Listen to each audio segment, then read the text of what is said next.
Hey Raghunath, tell everyone about our Patreon community. Sure, Kastuba. The Wisdom of the Sages Patreon community is an incredible online yoga resource. If you like the type of yoga wisdom and culture we share on the show, then our Patreon community is a great next step. This is a listener-supported podcast, and any level of sponsorship will unlock a wide range of live and archived classes, talks, and even workshops. Raghunath teaches, I teach, and we have a host of other excellent teachers on topics ranging from yoga philosophy, asana classes, storytelling, Ayurveda, kirtan, cooking, meditation, and a lot more. We even have an incredible online Bhakti 12-step recovery group. So if you want to check it out, go to patreon.com/Wisdom of the Sages. All right, let's get it on. Om Namo Bhagavate Vasudevaya. Om Namo Bhagavate Vasudevaya. Om Namo Bhagavate Vasudevaya.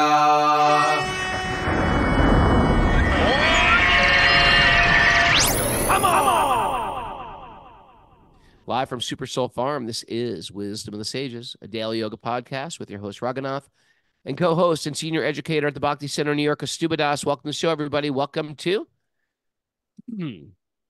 Wednesdays, Thursdays study the Srimad Bhagavatam. We are live at Super Soul Farm with Linda, and Maya, and a bunch of people starting to trickle in, including Kastuba Das will be here today for our Wisdom of the Sages retreat, starting off tomorrow. Looking forward to that.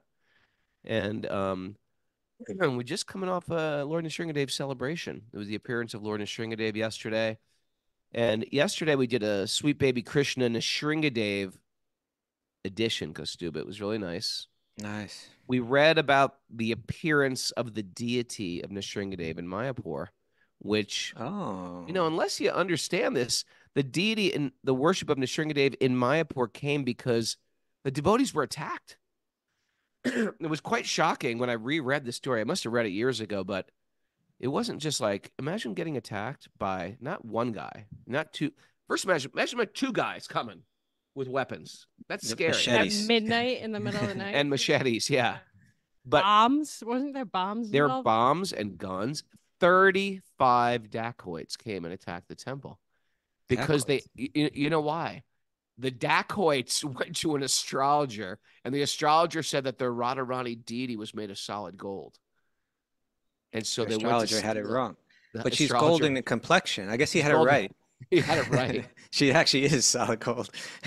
It was meaning it was worth more than gold because it's Srimati Radharani, the deity of the divine feminine. So they went to steal the deity of Radharani, and in so doing, this person who's a guru in our movement, a very nice devotee, Bhakta Raghava Swami, they threw a bomb at him and it blew his leg off. His leg off, yeah. Did you know that? Of course. Anyway, from there on, they decided, you know what, we need an Nrsingadev deity to protect this temple. And it was a whole incredible drama, and we read the whole story about how they got this deity. And they went to South India to these deity carvers to carve them, and no one would carve the deity of Ugra Nrsinga, the ferocious manifestation of Nrsinga. They were too scared to do it. They take it seriously. They take it very seriously. And he said, they don't just, I can make some money, I'll carve you a deity. No. And finally, after they begged him, and the guy had to get his guru's blessings to do it. And even the guru was like, are you sure they want to do this? It's a very, very high standard to worship this deity. Why would they want to bring such chaos into their life if they're doing it wrong? We've been reading about how all the devas tried to approach Nrsingadev in this mood, and they're just like, we can't speak. Only Prahlad can kind of speak to him. So you want to worship that form? It's the most ferocious form. Why not a mellow, a Shanti Nrsinga, a Yoga Nrsinga? And so anyway, after pleading with the Shtapati, the carver, they come from families of carvers. He said, okay, I will complete it in 6 months. So the devotee is like, but you missed the point, I think, that when they told him that the deity would be worshipped in Mayapur, in Navadvip, then they said, oh, there? You're going to worship him there? understanding the special nature of that place, how it's merciful nature, then they Oh, say, "Oh, okay, then we'll carve the deity." Right? I didn't hear that part. Yeah, no. In my reading. That's why they agreed when they heard that.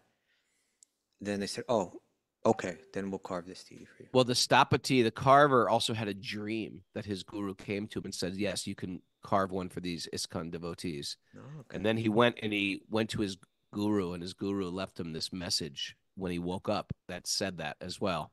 Anyway, he said, so the American or the devotees who are on American time, like, how long is it going to take? We need this deity by this time. He said, I will get it to you in 6 months. Comes back like 5 months later with he purchased all the paraphernalia for the worship. He says, okay, where's the deity? He goes, the deity? I haven't even found the stone yet. And the devotee was like, what do you mean you haven't found the stone yet? There's granite all over this place. Just get a chunk of granite and carve our deity. And they thought he was just on being lazy or lethargic. And he said, I am not carving a grinding mortar to grind spices. This is a deity. The stone must be alive. And there's ways to test if a stone's alive. And they hit it in 7 places, and it's got to make a sound. And then the second step is there's a little bug that drills through the granite. That's the second way you can tell it's a living piece of granite.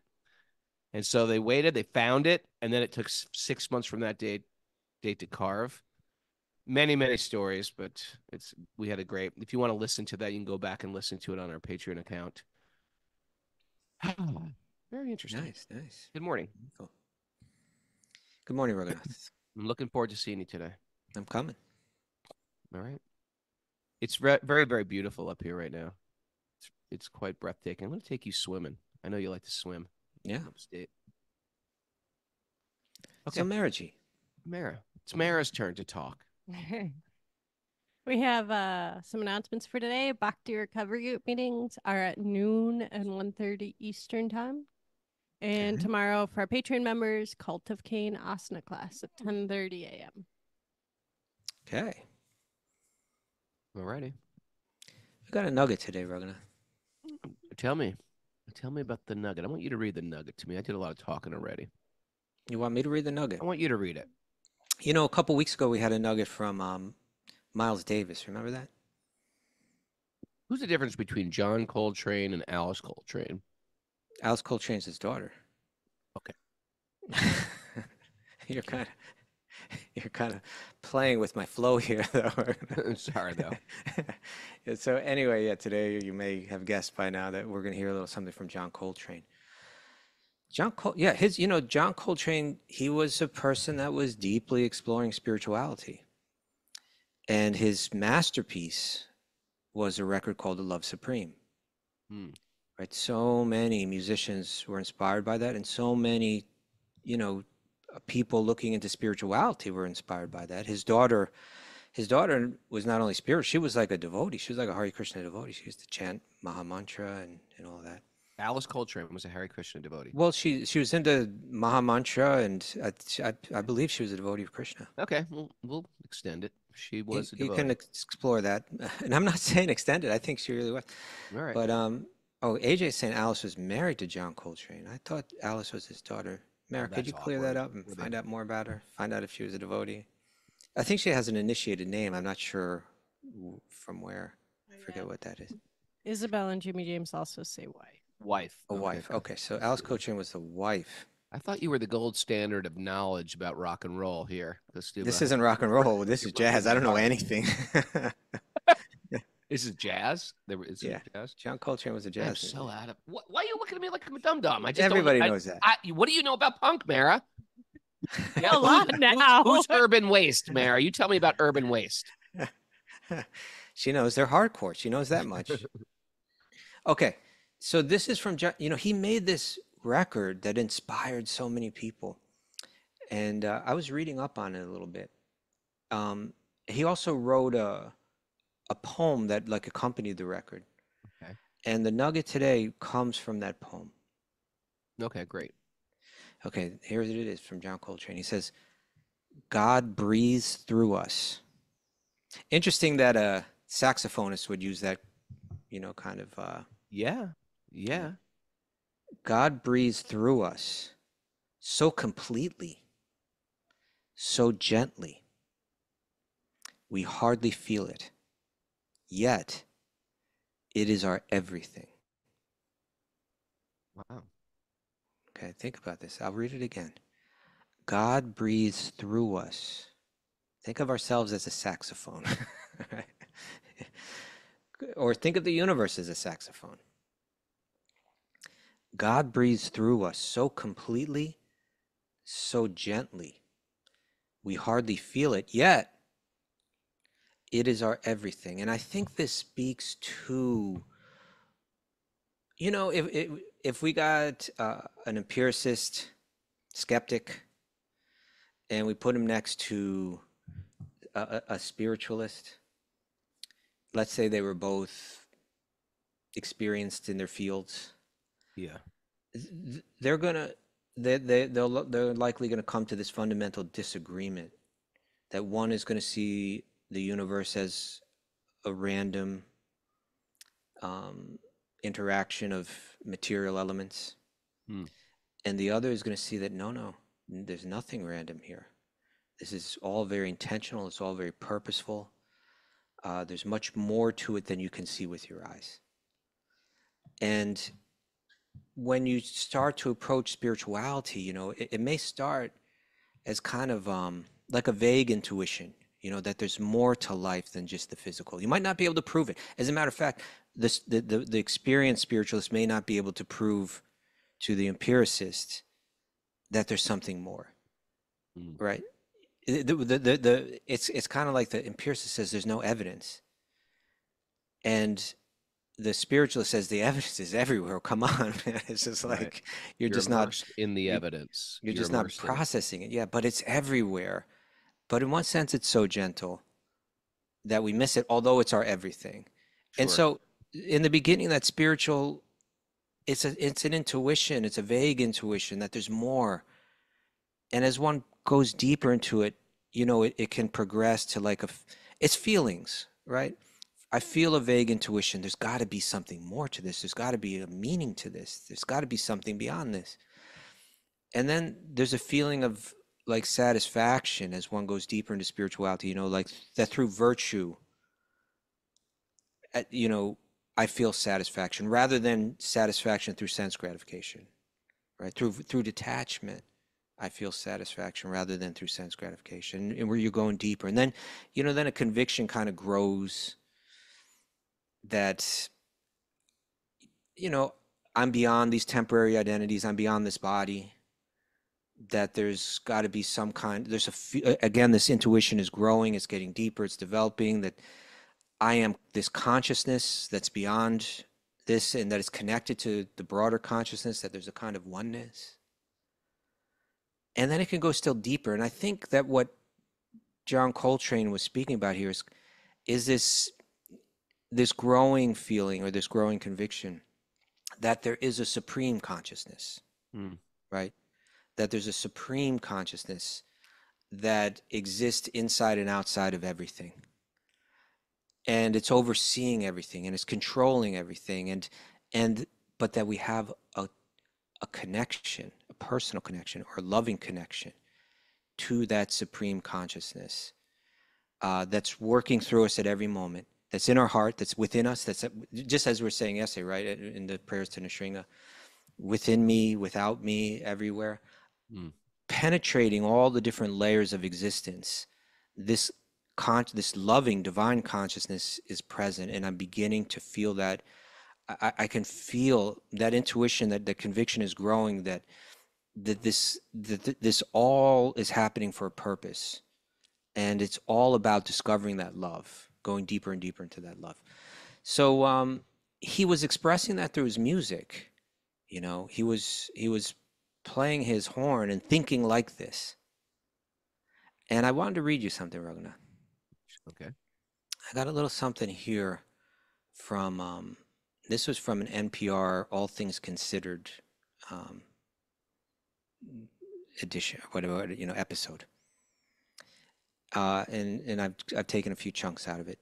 says John Coltrane recorded A Love Supreme in December of 1964 and released it the following year.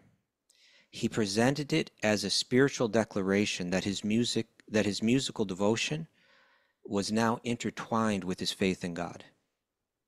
All right. In many ways, the album mirrors Coltrane's spiritual quest that grew out of his personal troubles, including a long struggle with drug and alcohol addiction. Mm. Now, then they quote this professor, Lewis Porter, heads the master's program in jazz history and research at Rutgers University in Newark, New Jersey. He is the author of John Coltrane, His Life and Music. So this is what Lewis Porter says. He says, Coltrane's more or less finished his improvisation.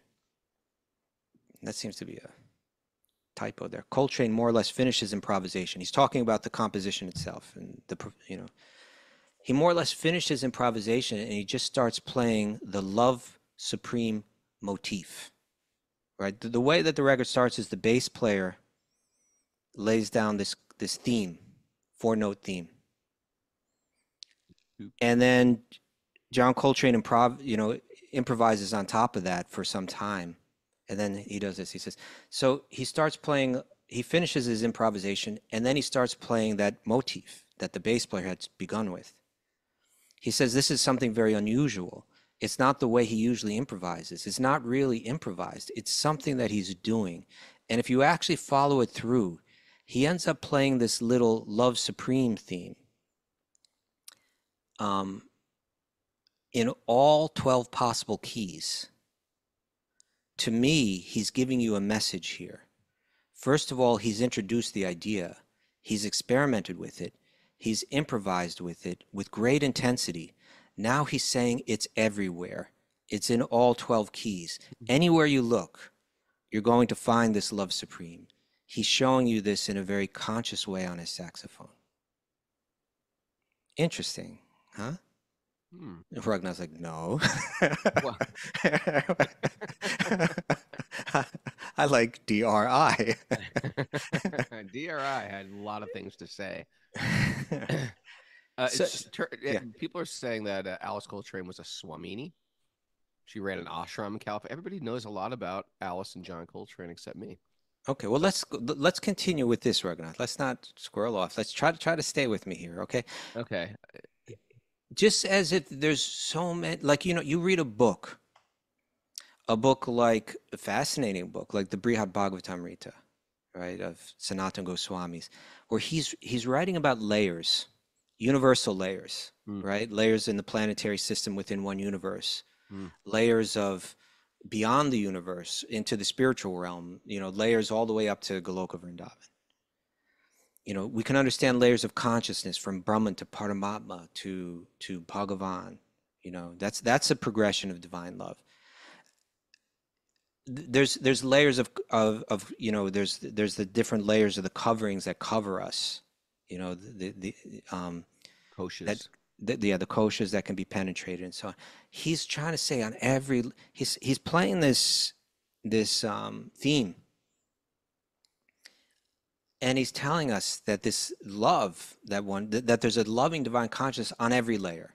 And he does that musically through playing it through all the 12 keys. And it has, in my mind, he's onto something, like he's expressing something that's like, for instance, expressed in the Bhagavad Gita.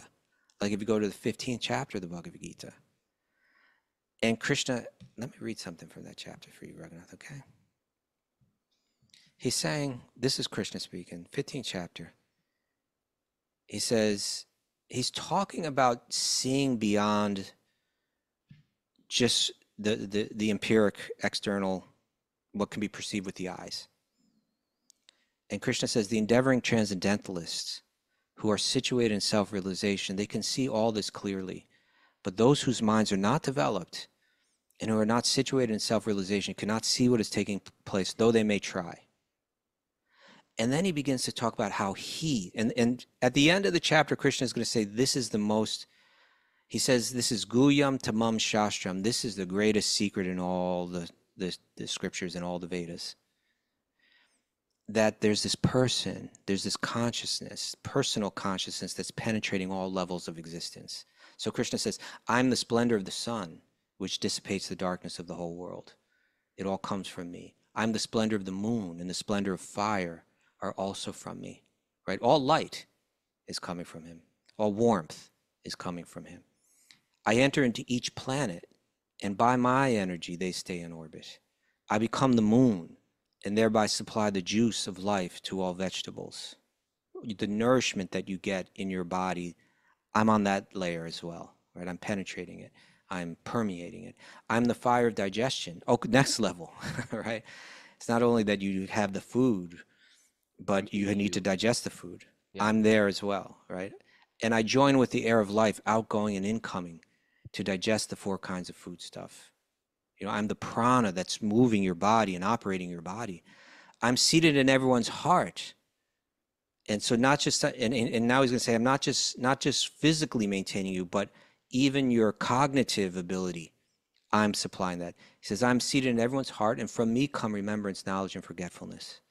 By all the Vedas, I am to be known, right? Through the Vedas, you learn how I penetrate all these different levels.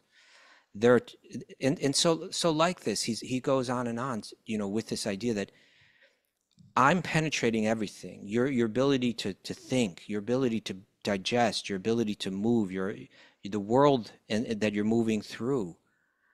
On every level, I'm there. On every level, I'm permeating it.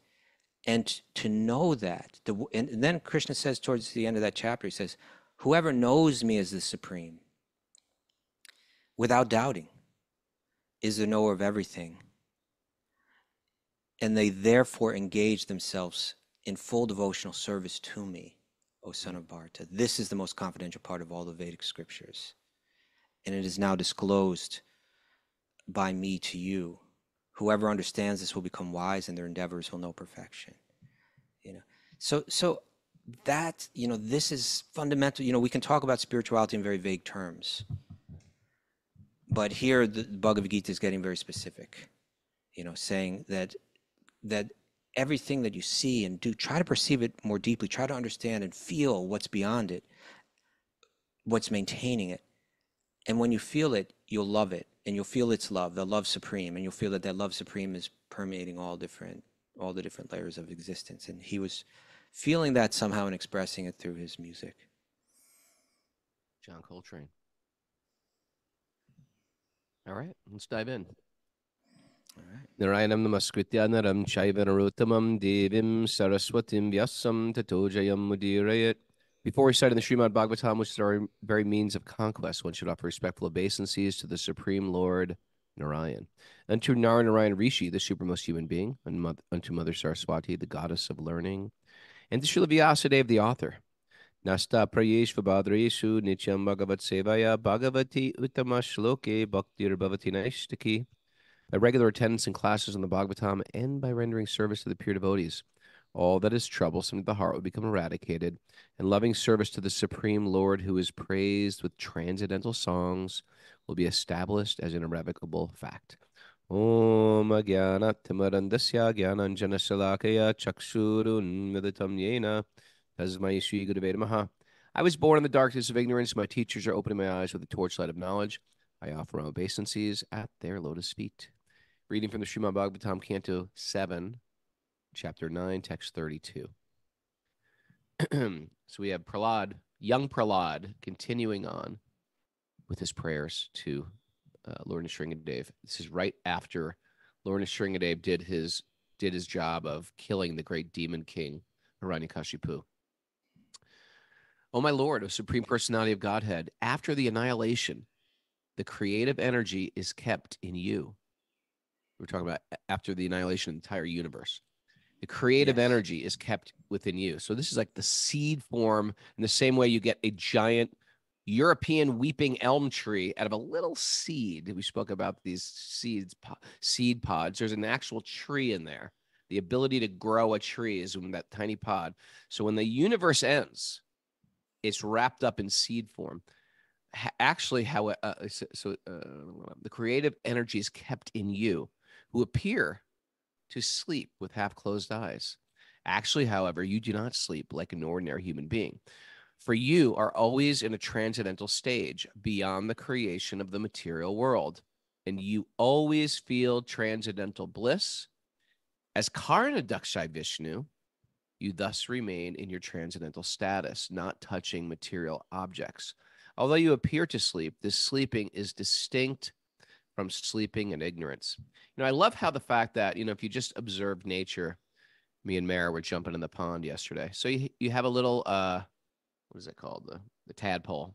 The tadpole has this whole lifespan where it changes its body, and it, probably within a year or less, the whole thing's going through this life cycle. It's a full life cycle, but it's tiny. And then you see something like a human, of course, or a tree, which even lives longer than a human, all have these life cycles, these beginning, middle, old age. When a tree is in its old age. Then you see some other, plants like, a century plant, like a type of agave that live 100 years before they shoot their stalk up in the sky. Everything's got these sort of life cycles. Sometimes the life cycles are of a day, like certain flies live a day. Certain animals live, 6 months. Certain animals live, whatever, a year. Why not? Why not the universe also is part of this life cycle as well? It's actually a very realistic understanding of intuitive. Of a creative of a creation theory. Why not? And the planets and the higher beings, and they have their life cycles. Brahma himself has a life cycle, and that's even tiny compared to Vishnu. He has a bicycle? Brahma has a bicycle. And he doesn't what you need said? mirrors either, because he can see behind him. Has a It's life like, hey, cycle. Brahma, can I change lanes? Yeah, you're good. Just go. Okay. Oh, my Lord, oh, Supreme Personality of Godhead. After the annihilation, the creative energy is kept in you, who appear to... I just read that. We read it yesterday, too, so that's the third time. Right. This cosmic manifestation in the material world is also your body. This total lump of matter is agitated by your potent energy known as Kala Shakti. And thus, the 3 modes of material nature are manifested. You awaken from the bed of Shesha, or Ananta, that's the serpent, and from your navel, a small transcendental seed is generated. It is from this seed that the lotus flower of the gigantic universe is manifested, exactly as a banyan tree grows from a small seed. So if you know about banyan trees, they're these massive fig trees that can grow up to, there's one in Calcutta the size of a city block. It just keeps expanding. Much bigger, actually, I think. It's something like a square mile or something like that, or half square. It's a big block. It's a big block. Big block. Here he's saying everything here is so profound now. And everything that he's saying is to help us develop that vision, right? To see more than everybody else sees. Prahlad sees it, right? The cosmic manifestation, the material world, is also your body. Try to understand how God is everywhere that way, right? Like just like our consciousness is everywhere in our body because we're the soul within the body.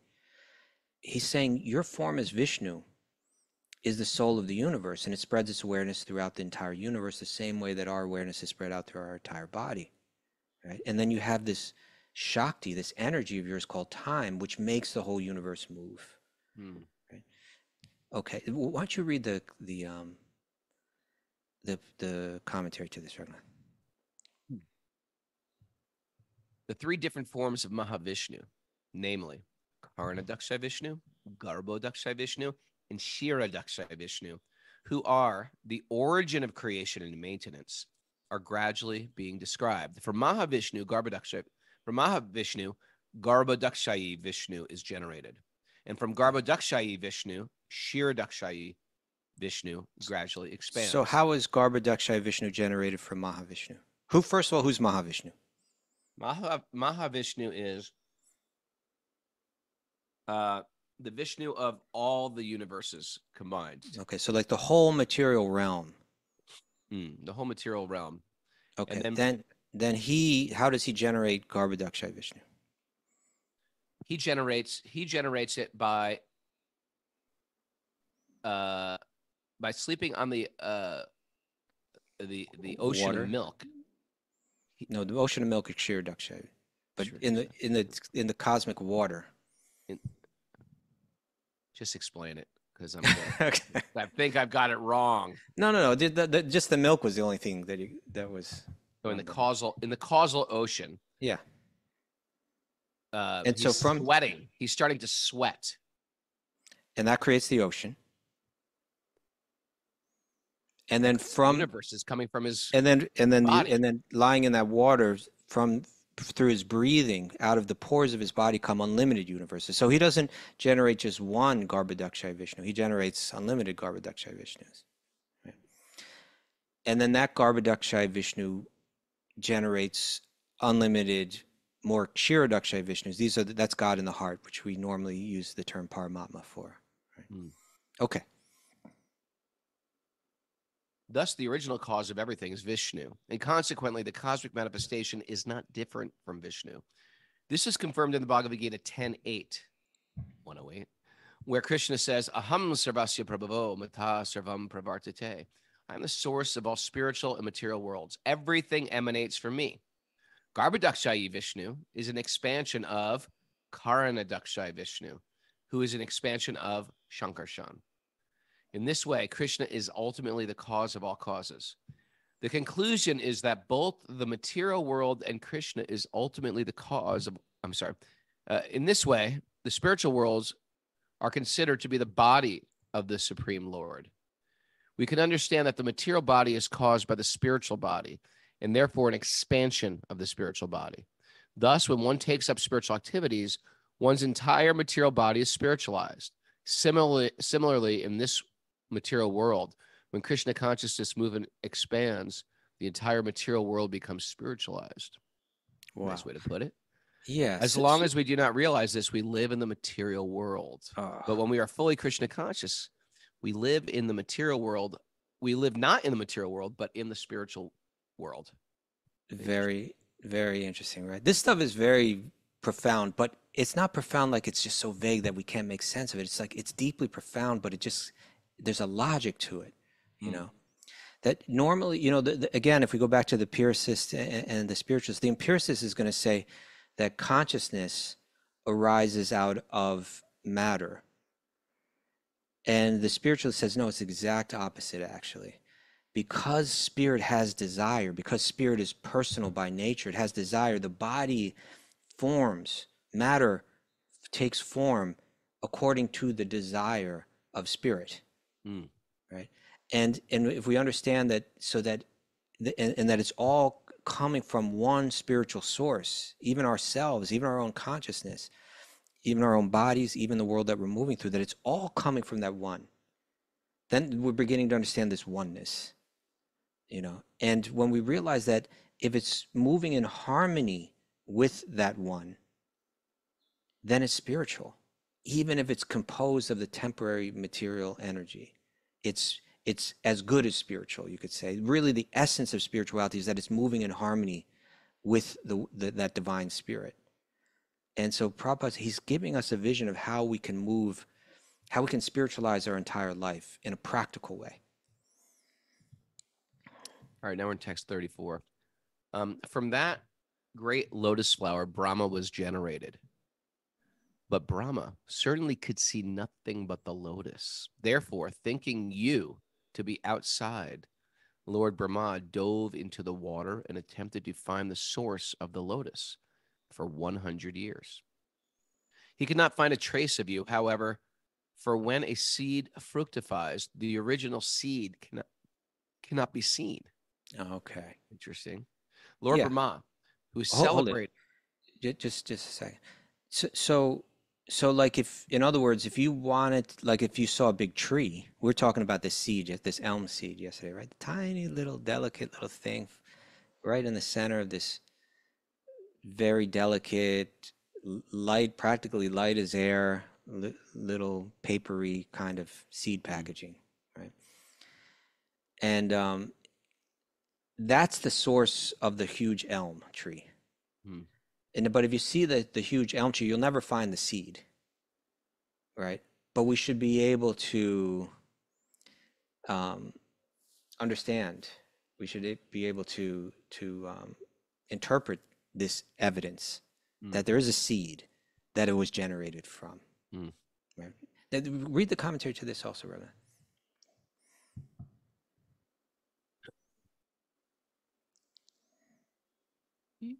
Okay. This is the description of the cosmic manifestation. The development of the cosmic manifestation is like the fructification of a seed. When cotton is transformed into thread, the cotton is no longer visible. And when the thread is woven into cloth, the thread is no longer visible. Great analogy. Similarly, it is perfectly correct that when we see when the seed that had generated from the navel of Garbhodakshai Vishnu became manifested as the cosmic creation, one could no longer understand where the cause of the cosmic manifestation is. Modern scientists have tried to explain the origin of creation by a chunk theory. Chunk theory. A chunk theory. I never heard that. I think it means the Big Bang with it. Okay. But no one could explain how such a chunk might have burst. The Vedic literature, however, explains clearly that the total material energy was agitated by the three gunas because of the glance of the Supreme Lord. In other words, in terms of the chunk theory, or the Big Bang theory, the bursting of the chunk was caused by the Supreme Personality of Godhead. Thus, one must accept the Supreme Cause, Lord Vishnu, as the cause of all causes. Very, very interesting. Okay. Lord Brahma, who is celebrated as Atma Yoni, having been born without a mother, was struck with wonder. Thus he took shelter of the lotus flower, and when he had been purified after undergoing severe austerities for many hundreds of years, he could see that the cause of all causes, the Supreme Personality of Godhead, was spread throughout his own body and senses, just as aroma, although very subtle, is perceived in earth. Okay. Right? That's a great, another good analogy. That was so good. I mean, this, in other words, John Coltrane, you know, great nugget today. That really has. Yeah. Millions of years later, he's feeling something of this and playing it through his saxophone. And people are saying, whoa, what a record, right? Like that really affected me. That touched me. But if we go back to the origin of the universe, Brahma is going through that same process and that same intuition and that same experience, right? Where Brahma's like, he's sitting alone in the darkness on the top of the lotus flower, and what does he need to understand? What's the origin? Where does it come from? That's where the questions begin, right? What started all this? And so he's searching around, he's climbing down the stem, he can't find it. But then he's sitting on that, he comes back up to the top of the flower, just like you, and Prabhupada's saying here, just like you can't find the seed once the tree has been grown, he can't find the origin of it. He comes back up there, he sits down and he hears the words, the syllables tapa. Right? This is all second canto Bhagavatam. We read this a long time ago. Tapa, practice austerity. Really, it's meaning practice austerity and go into meditation, right? You'll find your answers there by going within. And so that's what he does. And then he begins to perceive what we're hearing here. He begins to understand. He could see that the cause of all causes, the Supreme Personality of God, was spread, right? That's what Vishnu means. He's spread. He's like pervades everything. That's what the word Vishnu means. So he could feel it. He spread throughout my body, right? He spread throughout my body, my senses, just like in a subtle way. What was it that Coltrane said? So gentle. Right, so gently that we hardly even feel it, yet is our everything. And so he's saying, I can feel it. Brahma is feeling. He spread throughout my own body and my senses, just as an aroma, although very subtle, is perceived in earth. And Prabhupada, he writes this fascinating. He shares this in his commentary. This really interesting idea. He says this. He says, similarly. The Supreme Lord, by his different energies, spreads throughout one's body and soul, although we cannot see him. An intelligent person, however, can see the Supreme Lord existing everywhere. Now he quotes the Brahma Samhita. This is this was Brahma's prayer, right? Andantarasta paramanu chadantarastam. The Lord is within the universe and the Lord is within the universe and within the atom. He's inside the smallest thing, he's outside the biggest thing, right? The Lord is within the universe and within the atom by his different energies. This is the real vision of the Supreme Lord for the intelligent man. Brahma, the first created being, became the most intelligent person by his tapasya, right? He went within, he went into meditation by his tapasya, austerity, and thus he came to this realization. We must therefore take all this knowledge from Brahma, who became perfect by his tapasya. In other words, Brahma performed austerity and meditation on a level that we can't even imagine. We don't even necessarily have to do that. We just need to hear it from him, right? We say, this is also Bhagavad Gita 13th chapter where Krishna describes Arjuna. There are different ways people try to understand the Paramatma.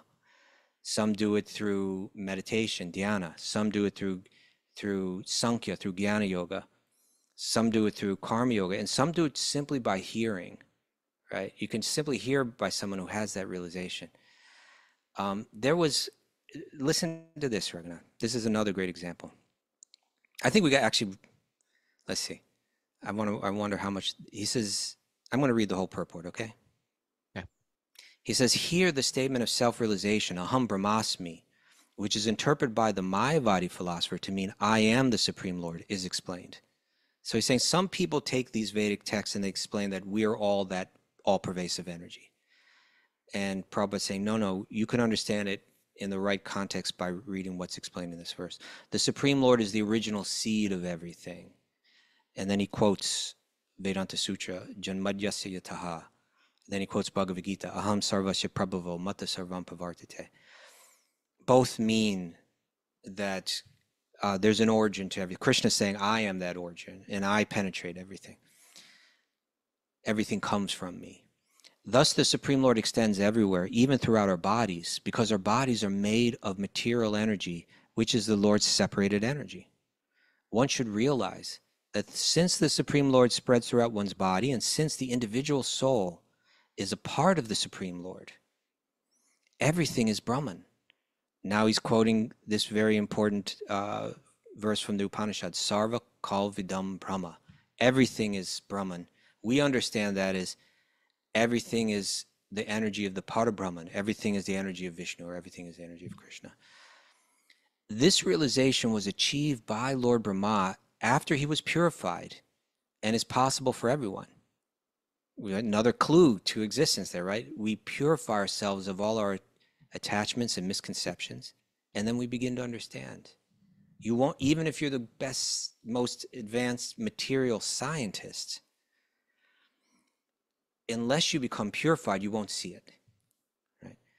When one is completely in knowledge of Aham Brahmasmi, I am spirit, he thinks, I am part of the Supreme Lord. My body is made of his material energy, and therefore I have no separate existence. Yet, although the Supreme Lord is spread everywhere, he's different from me still, right? Still, I'm made of his energy. In one sense, we're one, but still he's different. He says this is the philosophy of Achintya Bheda Bheda Tattva. An example, now this is, I think you're going to like this, Raghunath. You ready for another analogy here? Yep. An example given in this regard is that of the aroma within the earth. That's what we just heard in the verse.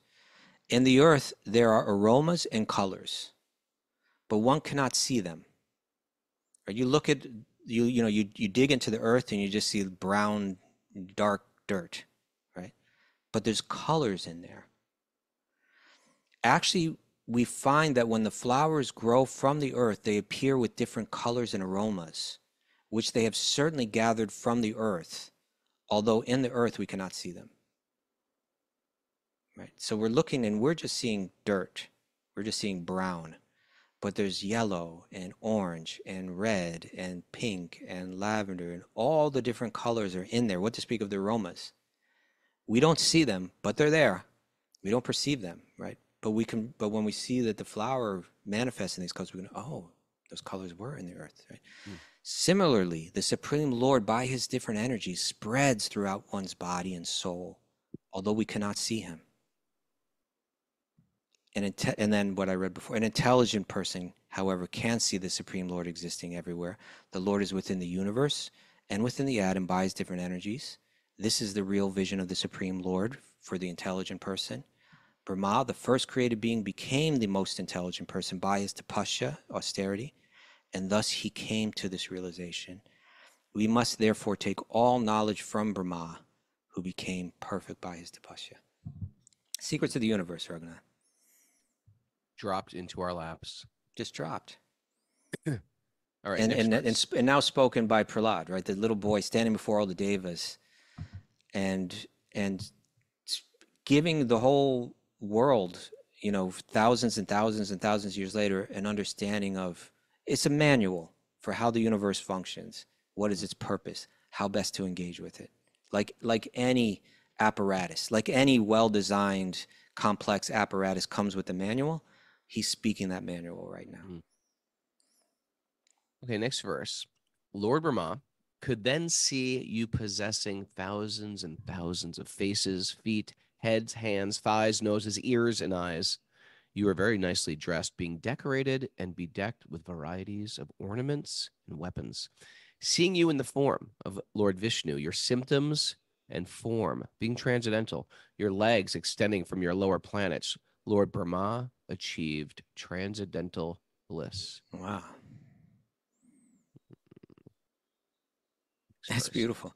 You know, he's the disciple of Narada, who's the disciple of Brahma. So he's talking about his Param Guru, right?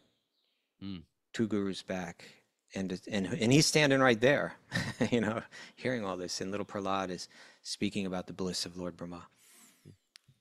My dear Lord, when you appeared as Harigriva with the head of a horse, you killed 2 demons known as Madhu and Kaitaba, who were full of the modes of passion and ignorance. Then you delivered the Vedic knowledge to Lord Brahma. For this reason, all the great saints accept your forms as transcendental, untinged by material qualities. The other forms, we think of them as material, they're temporary, they're faulty, they fall apart. Your forms are not like that. They're in this way, my entirely Lord. spiritual. In this way, my Lord, you appear in various incarnations as a human being, as an animal, as a great saint, as a demigod, as a fish, or as a tortoise, thus maintaining the entire creation in different planetary systems and killing the demoniac principles. According to the age, O my Lord, you protect the principles of Dharma. In this age of Kali, however, you do not assert yourself as the Supreme Personality of Godhead, and therefore you are known as Triyuga, or the Lord who appears in 3 yugas. Now, I can assume that in the commentary to this verse, that Prabhupada is going to speak about Sri Chaitanya, who's understood as the Kali Yuga avatar, but he's like a hidden avatar, right? He never asserted Mahaprabhu, who appears in Kali Yuga as the Supreme Personality of Godhead, never asserted himself as such. On the contrary, when Chaitanya Mahaprabhu was addressed as being as good as Krishna, he blocked his ears with his hands, denying his identity with Krishna because he was playing the part of a devotee. Lord Chaitanya knew that in Kali Yuga, there would be many bogus incarnations pretending to be God, and therefore he avoided asserting himself as the Supreme Personality of Godhead. Lord Chaitanya is accepted as the Supreme Personality of Godhead, however, in many Vedic literatures, especially the Bhagavatam. They do this quote from the 11th canto. In Kali Yuga, intelligent men worship the personality of Godhead in the form of Lord Chaitanya, who is always accompanied by his associates, such as Nityananda, Advaita, Gadadhar, and Srivas. The entire Krishna consciousness movement is based on this principle of the Sankirtana movement inaugurated by Lord Chaitanya. Therefore, one who tries to understand the personality of Godhead through the medium of the Sankirtan movement knows everything perfectly. He is Sumedaha, a person with substantial intelligence. So there Prabhupada speaking as the external reason as to why the 4th Yuga avatar, right, is secret, is concealed. But he's not, there's a more esoteric reason, is that because he's trying to relish the mood of a devotee, right? He's trying to relish the mood of Radha. So to think of himself or to be thought of and related to as God would be going contrary to him relishing that mood of not being God, but being the devotee of God. But so here when Prahlad speaks of there are 3 Yuga avatars, it's because the third one is generally kept secret. Next verse, we probably have time for one more. My dear Lord of the planets, where there is no anxiety, my mind is extremely sinful and lusty. This is Prahlad speaking. He's 5. Being sometimes so-called happy and sometimes so-called distressed, my mind is full of lamentation and fear, and it always seeks more and more money. Money. Sounds like my kid. Thus, it becomes more polluted and is never satisfied in topics concerning you. I'm therefore most fallen in such a status of life. How shall I be able to discuss your activities? This is the process of self-realization. We start to notice not how great we are all the time and brag about ourselves, which is such an ugly quality, but we start to see how far we are. And as people advance in their bhakti, they're less bragging about their spiritual enlightenment and their insight into people. And they all start to see their shortcomings. And we hear these songs by great masters, and they share how far they are from God. And they share, and it's not like because they're self-deprecating or hate themselves. It's a reality. We are far from God, and we are covered with so much illusion, and we're still in a material condition. And it's an honesty that comes when we make advancement in bhakti. When otherwise people tend to think, "Oh, I'm very spiritual. I'm a very spiritual person." Yet we're riddled with material qualities, material desires. Miss Mara, it is time for our takeaways.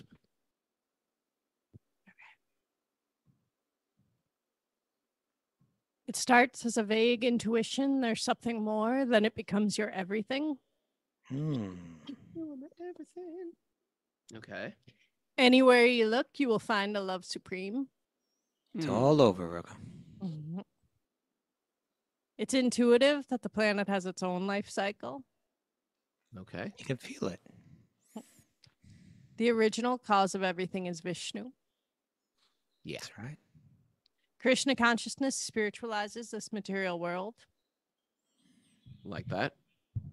Understand the big elm tree came from a tiny, delicate seed. Ooh.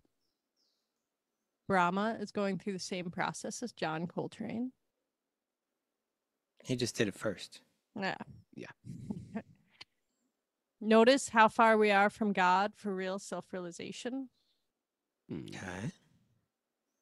When we start to become God conscious, we're not as affected by the material world. Krishna is the unseen original cause, just like the seed is the unseen cause of the huge tree. Yes. Oh gosh, I gotta cue up the music. Sarah, usually she you're, had like, one thing to do. No, 2 things. That was the problem. Two things to do. That's true. I'm almost there. And the universe's manual was dropped into our laps. ooh, thank you everybody for joining us. Closing up our signups for Italy this week. So if you're thinking about going, if you're on that fence, jump one of the ways. But go to wisdomofthesages.com/events and you can sign up there. And otherwise, we'll be doing live Q&A this whole week. Actually, this weekend, Saturday and Sunday, with all the students, Zoomers, and others who are showing up at Super Soul Farm. Looking forward to seeing everybody. Also, we're going to India, people. We're going to Jagannath Puri. We're going to Udaipur, Haridwar, Rishikesh, Nathdwar, and of course, Vrindavan, Govardhan Hill. Super excited for that. Check my website, raghunath.yoga. Join me, Kastuba and Mara in India.